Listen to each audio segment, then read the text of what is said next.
Hello, everyone, and welcome to another episode of the Deadhead Cannabis Show.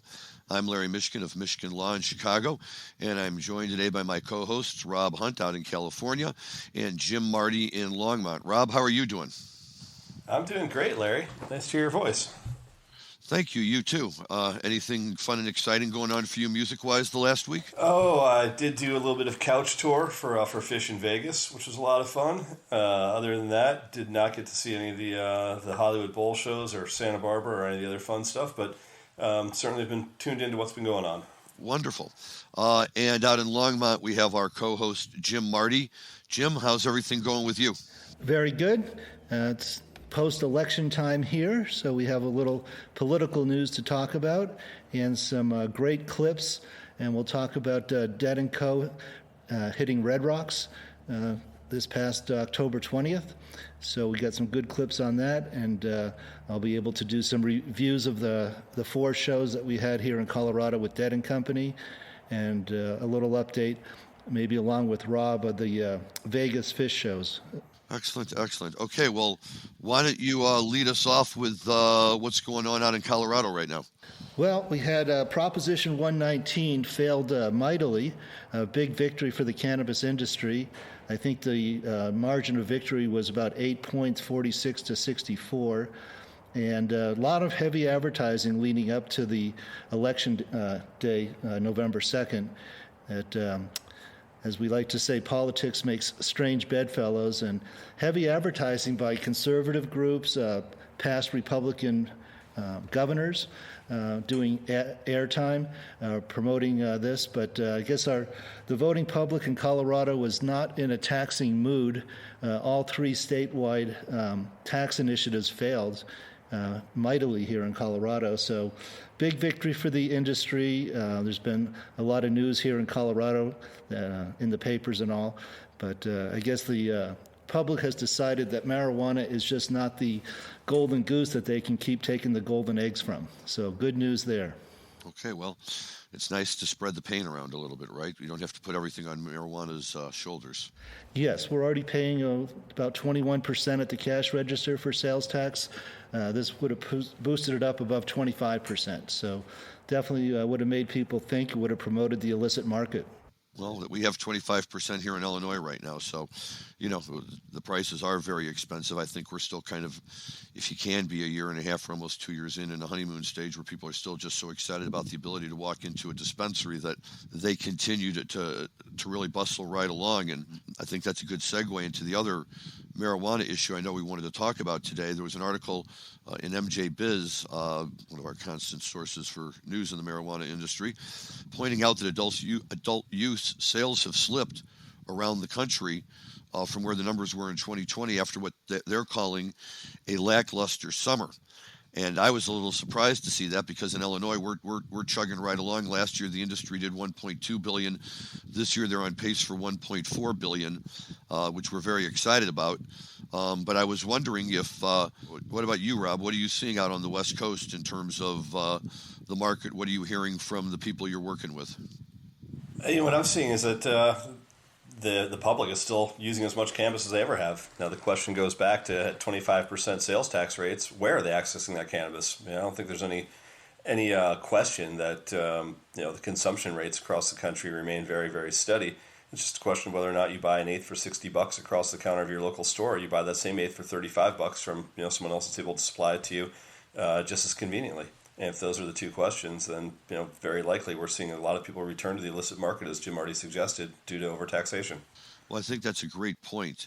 And, sometimes I think that's probably the problem with these articles. And while MJ Biz is certainly not mainstream media, the article is almost set up to let you believe, if you don't read it carefully, when it says adult use sales slip, it can almost be read to mean that adult use itself is slipping. But as you accurately point out, there's no evidence to show that the consumption rate of marijuana is going down. It's just simply a question of where are the consumers getting it from. And if the government agencies are going to try to keep sticking more and more taxes on there, then that's going to be a problem. So, in that regard, then that takes us back to Amendment 119. And Jim, I suppose you can tell us what the thoughts are of the the industry leaders out there, and whether you guys have seen a slip in your numbers now, since you guys have had a fairly active market now for 7 or 8 years. Yeah, we're going to come in right around $2 billion in cannabis sales statewide here in Colorado this year, but that's compared to $2.2 billion in 2020, when a lot of people were home because of COVID, collecting unemployment. Some of my clients would say, yeah, they could tell when the unemployment checks went out because people would come right to the dispensaries. So, but it could be, like you were saying, not necessarily consumption. We are seeing lower prices. We have a very competitive market. Monday and Tuesday, Native Roots was offering a penny joint if you had an I voted sticker. So we do have a very competitive market here with $5 and $10 joints all day long, $30 ace. But basically, nobody's panicking. Nobody's throwing in the towel. It's weathering swings in the overall market. Yes, at the retail level. At the wholesale market, it's really not a good scene. We have well under $1,000 wholesale prices for pounds, and that is either at or below the cost to grow. So a lot of my clients are not having a great year on the wholesale side.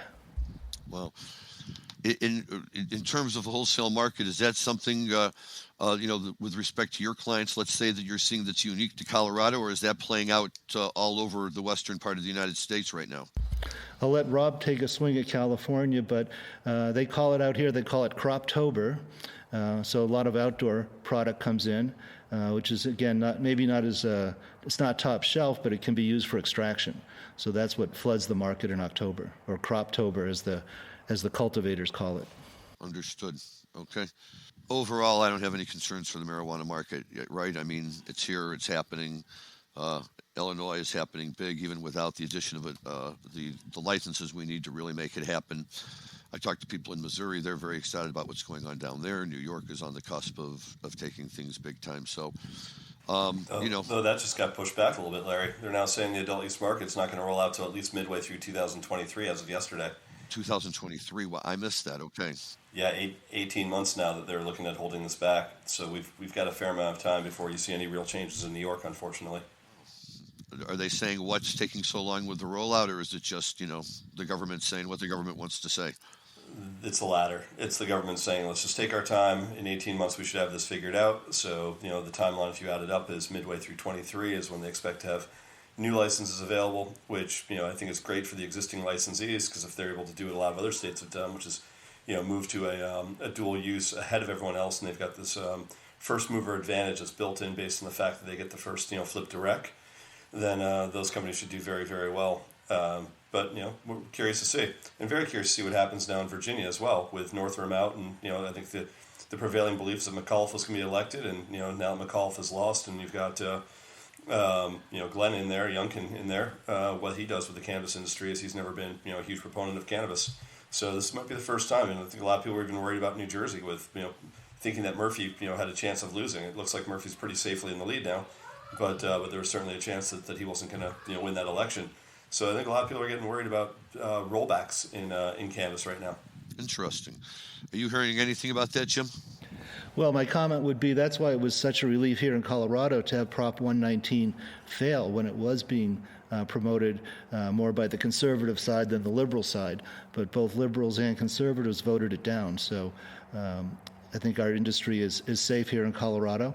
I don't see any rollbacks coming in the near future. This is a very popular initiative. It passes anytime it's on the ballot. So we'll see what happens, see if Virginia gets their adult use program going in the next couple of years.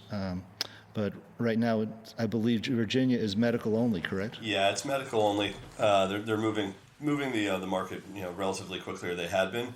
But if you look at what happened today, as soon as the election results were announced, the CEO of Jushi actually sent a letter to incoming Governor Youngkin saying, hey, we hope we're going to be very supportive of the industry. And it was kind of a pandering letter that went out.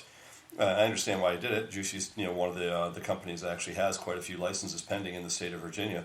So if you've based your business model on the expectation that a certain state's going to go forward, and you think you're in good shape, only to find out that that's no longer assured, you certainly have to do whatever kind of damage control you can ahead of it becoming detrimental to your business model. Well, and that's a fascinating thing because as we've talked about all the time, this is not a partisan issue except to the extent that certain leaders try to make it, a partisan issue for whatever their purposes might be. Um, and it's I don't think it's so simple to say that, that's just going to be business as usual in that regard because as Jim just pointed out a minute ago, very accurately, these ballot measures passing all over the country, including in what we would consider to be very red states by very large margins. And I think that people in all of these states want access to cannabis and legal marijuana, whether it be for medical purposes or adult use. And it's going to be very interesting to see how long, people can kind of straddle that gap, let's say, between maybe some of those politicians that are, very far to the right and don't really have very much use for marijuana, and the people that they're continuing trying to court as their followers who actually do like marijuana quite a bit. I just don't think you can confuse what the voters want and what the voters pass with what politicians will do. Those are two very, very different things. So, if you even look at like my local area here in Southern California, the city of Encinitas passed a law, a year and a half ago now, asking for legalized cannabis. And the city now has just decided they're going to push it back another year. It's supposed to be a 90-day coastal commission to provide information as to how they're going to govern it. And now the coastal commission's come back and requested, and they'll be granted, an additional 9-month stay for them to actually get information back to the city. And that's being done by design, just to slow the entire process down. So they accept that they have to change the law and they have to move forward, but they're doing everything they can to retard the process. And that's going to happen, in a lot of different areas. And it certainly could happen in Virginia if Glenn Youngkin decides, as the incoming Virginia governor, that, cannabis is something that he doesn't support. Then sure, the will of the voters means something, but it doesn't mean nearly as much as, what the red tape is that can be put up by the bureaucracy.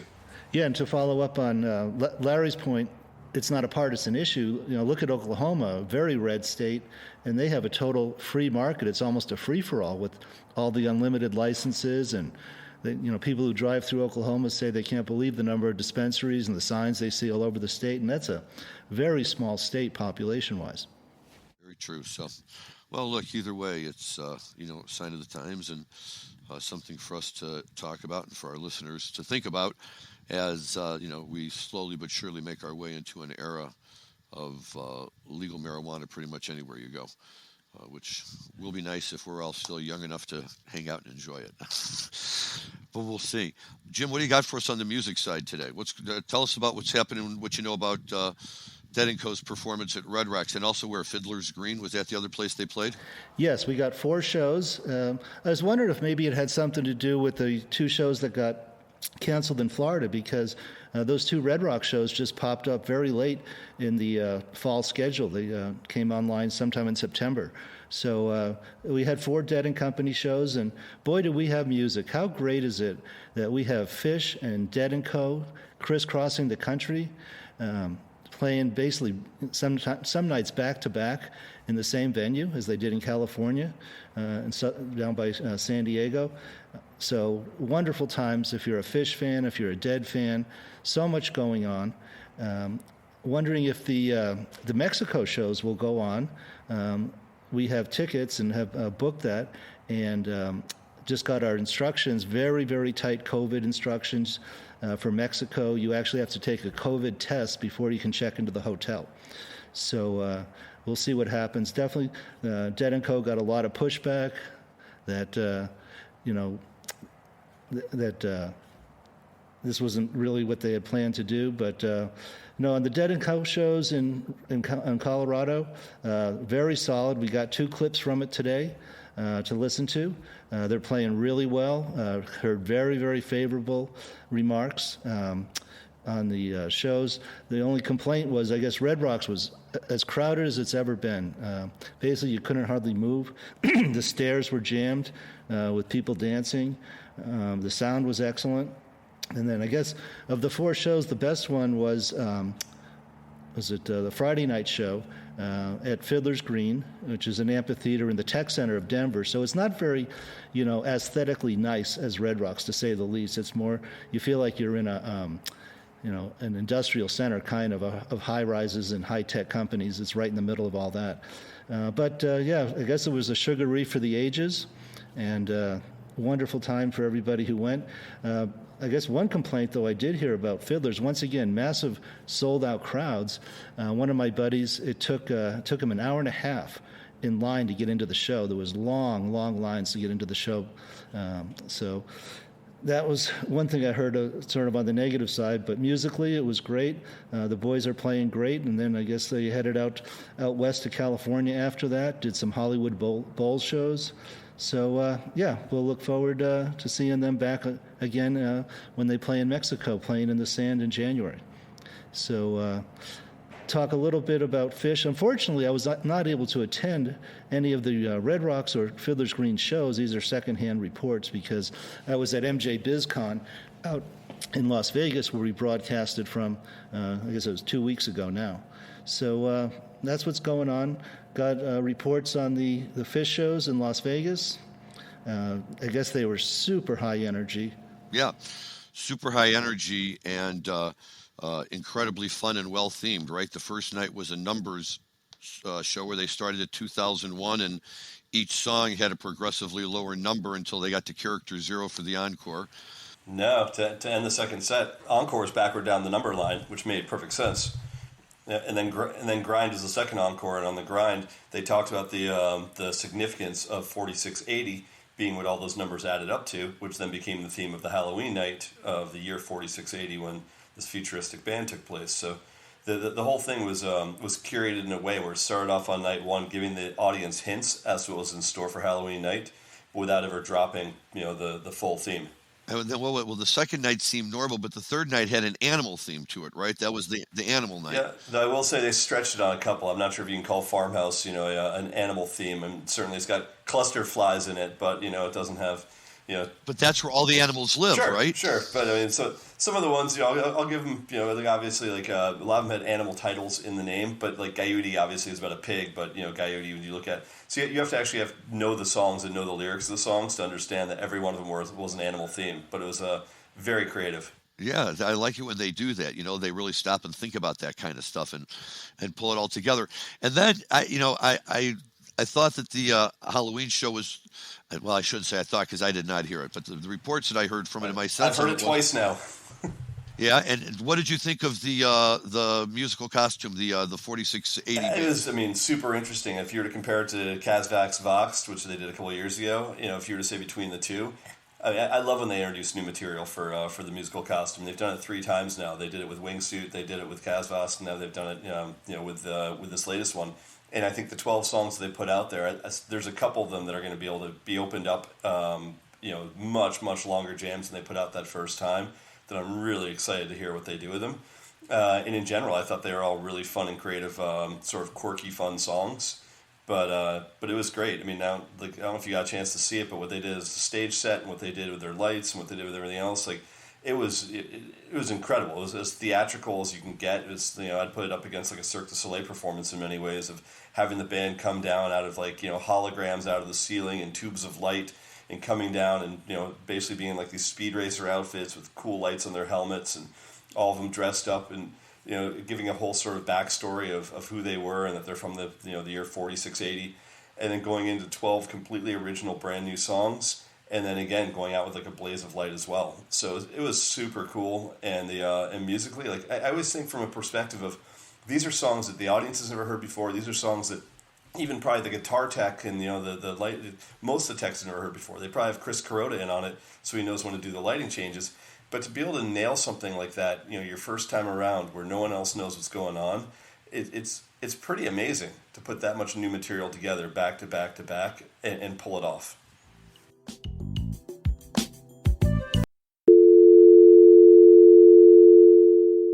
This is the sound cannabis companies hear when they try to place an ad on Facebook, Twitter, or Google.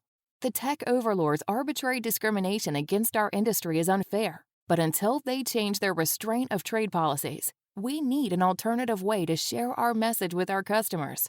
Cannabis podcasts are one of the last advertising platforms not controlled by tech monopolies. And for as low as $9.99 a week, cannabis companies have the freedom to play their uncensored commercials to customers around the world. Don't let tech bosses dictate how you run your business. Go to PodConX.com. That's PodConX.com And for just $9.99 per week, you can go from this to this.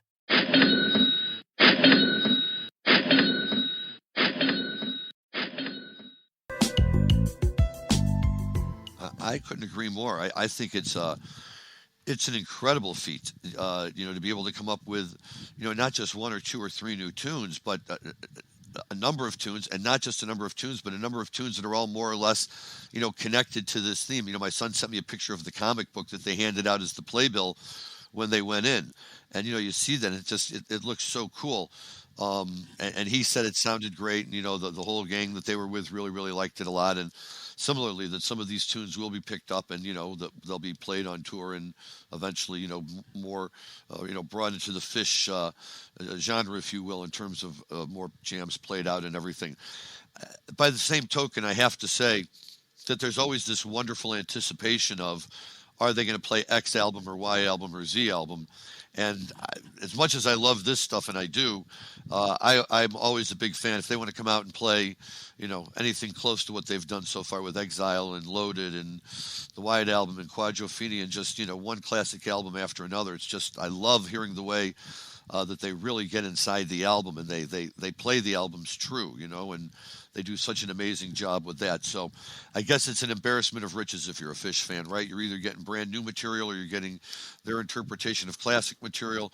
But either way, it sounded like 4 fun days out in Las Vegas, and that's what it's really all about. Jim, the other thing I just want to say before I throw it back to you is we're talking about the dead crisscrossing the country with Phish, and that's true.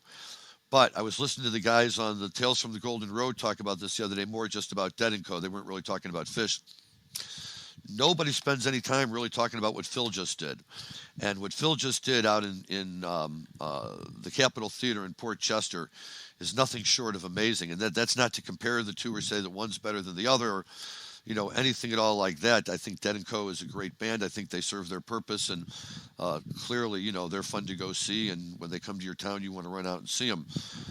But Phil, at 81 years old, going up there and playing these shows and bringing aboard musicians of a caliber that are just so well known in this industry and so outstanding that they're all willing to make time to come play with him. And the songs he pulls out, just last week we were talking, and our theme was Halloween and Werewolves of London, and sure enough, true to form, on Sunday night, Phil's group out in Port Chester put together a mean Werewolves of London, and it was just fun to listen to, and I was really happy that somebody picked up on that and that somebody played it. It's too much a part of dead lore and dead history with all these dead bands out there playing, not for somebody to really pick it up.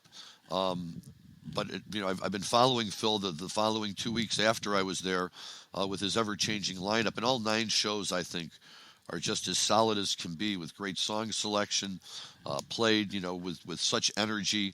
And, I'm a big Phil fan too, and it's just wonderful to see Phil out there doing his thing and leading that charge. And I just think that it's important that, as we acknowledge all of this great live music that's going down, that a guy like Phil doesn't get overlooked. And what he just pulled off at the Capitol Theater, doesn't get minimized in any way for a guy his age and what he put together. And I'm really curious also whether Dead & Company were going to play a Werewolves too. So if you look at the set list that they posted online, they actually were supposed to do 2 encores, and they ended up doing just Broke Down as an encore, but they blacked out or redacted what the other encore was, and I would have to guess that the other encore was probably a Werewolves as well. Interesting. So maybe they just ran out of time. Yes, I certainly enjoyed the Phil shows. I always enjoy Phil shows. He's playing just terrific. It's good to see him out on the road. And how many shows did you get to on the East Coast, Larry? I made it to the first 3, the ones with the original quintet. And then the following week he played 3 more, and those were the shows with Joe Russo on drums and Levon Helm's daughter Amy Helm doing the lead singing, and a gentleman named Beaumont Trench, I believe is his name, playing guitar for them, who was doing a great job. And then this last week, he had Larry Campbell playing guitar, and he had Nicky Bloom doing his vocals. And, these are just such outstanding musicians, all of them. And, of course, his son Graham was playing with them, and a number of other musicians who are regularly part of his entourage when he's out playing. And, it's just amazing. Whatever his differences are with Dead & Company, they are what they are. In my world, I'd love to see them all together. So that we're bringing in the best of all those different elements and really combining them. this is the way they've chosen to do it. And, like I say, I'm very happy with Dead & Co. And it's great to get out there and see the traveling circus again and get all caught up in it. But it's just as much fun to hang out in a small little theater with about 2,000 people and see Phil and Warren Haynes and Jimmy Herring just tearing it up like nobody's business. Yeah, I think that's especially true now, knowing that Terrapin-Crossroads is likely closing. So we're about to have no venue where Phil's going to be able to play, which is really unfortunate. I didn't hear about that. What's the story with Terrapin-Crossroads? Don't know 100% exactly what's going on with it, but by all accounts, it's all but done. It's in Jambase there's an article on it right now, but it says a closure appears to be imminent. Oh my goodness, that's a shame. That's such a wonderful venue, and I wonder if that says anything about Phil and his intentions of what he wants to do. Supposedly, it's because they can't get an extension on their lease. I've been there. Wonderful venue. Hate to see it shut down, but those venues they do sit empty for a lot of days and nights of the year, and the rent still has to be paid, and the utilities. So it is expensive to keep those clubs going. So that might have something to do with it as well. Okay. So yeah, it's a wonderful place to be able to see Phil. It's a shame that it won't be there anymore. As far as I know, Bobby's still going to be involved with the Sweetwater, so we still have that. And I'm sure Phil will find a way to get himself in front of crowds of people to the extent that he feels, that he's up to it and capable of doing it. But, it's just always great, every next time you get to see these guys, because you never know when it's going to be the last. Speaking of which, has anybody heard the latest on what's going on with Bill Kreutzmann, who missed the Colorado shows, came back for the California shows, and then one of the California shows, I forgot which one, they said they literally had he had to leave the stage during the drum solo and never came back. And on Tales from the Golden Road on Sunday, those guys were talking about, although there was no definitive report, the message they had received it was a non-COVID related respiratory ailment. But that was all they had. But you got a guy Bill's age and the schedule that he's been keeping up with lately, and you just hope that he's okay. Yes, he missed the Colorado shows, and it's slipping me right now who is filled in for him. Jay Lane, who drummed with Rat Dog and Further and a few other iterations. But what I love is that the night that they took him off stage, they had Jay Lane on standby. So sorry for the pun, they didn't miss a beat. I mean, literally, they took him out. Jay just stepped right in. And, I'm sure people in the audience noticed, but I don't think it had the same impact as Colonel Bruce's farewell. Well, let's hope Billy gets back feeling better and gets back to his drums. So we have a little bit of Grateful Dead history to talk about today. Now we're going to listen to two of my favorite Grateful Dead songs, Uncle John's Band and Playing in the Band. And if you check out Dick's Pick 16, you'll hear some very early versions of that, very new songs at the time, and still solid pieces of the Dead & Co.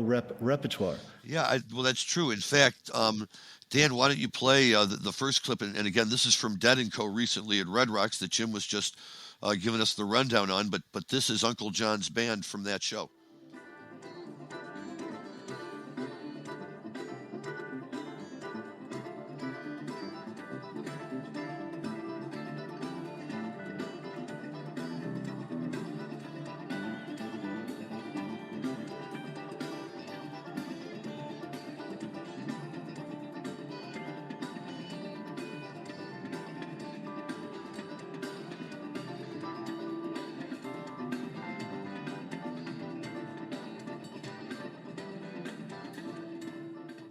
Nobody can argue with that. That's hot music. Yeah, they're really playing well.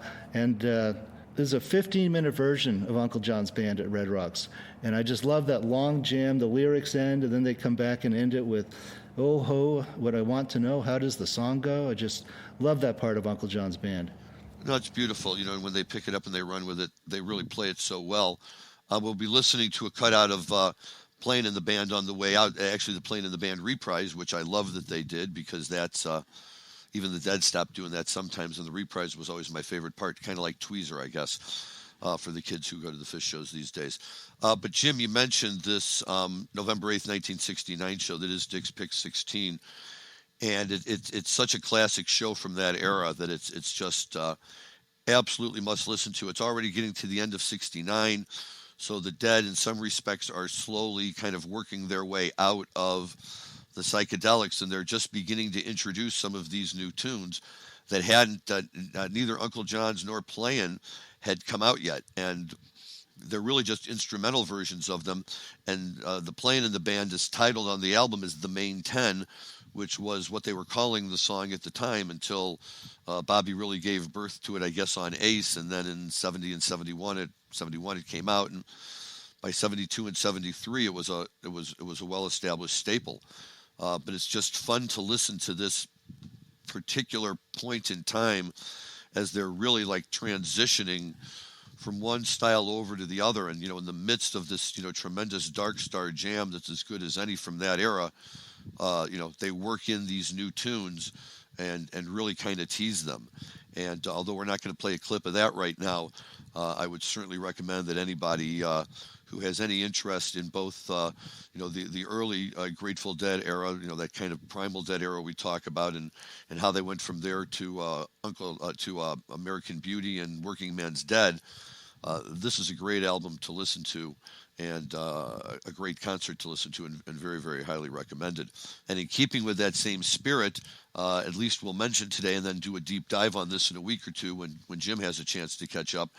But the Dead released Dave's Picks number 40, which for me is particularly relevant because it's two shows from Deer Creek that I attended in July of 1990. It was the second year that they played at Deer Creek. The year before they had done a one-off, and we drove down there to see them. And then they this year came in and played two shows, and they were just absolutely tremendous shows, some of the best shows of that summer tour.